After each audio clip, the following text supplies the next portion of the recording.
ভাগের সাহায্যে বর্গমূল। তাহলে চলো আমরা ভাগের সাহায্যে বর্গমূল নির্ণয় করি। তো ভাগের সাহায্যে বর্গমূল করতে হলে আমার ডান দিক থেকে জোড়া নির্ণয় করতে হবে। তাহলে 25 এটা একটা জোড়া, আর যেহেতু এখানে 2 এককভাবে আছে তাহলে সে নিজে এককভাবে থাকবে, তাহলে সে জোড়া আকার প্রকাশ করতে হলে সামনে শূন্য। তা আমাদের সামনে শূন্য দেওয়ার কোনো প্রয়োজনীয়তা নাই।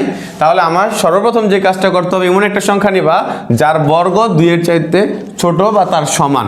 তাহলে আমরা নিলাম কত? 1। 1 বর্গ 1, 2 থেকে 1 বিয়োগ করলে 1, এবং ডান পাশে একটা দাগ দিবা। এখানে আমরা 1 নিয়েছিলাম ভাগফল, তো 1 এর দ্বিগুণ হচ্ছে 2। তার পরবর্তীতে হচ্ছে উপরে যে জোড়াটা ছিল 25 জোড়া নামবে।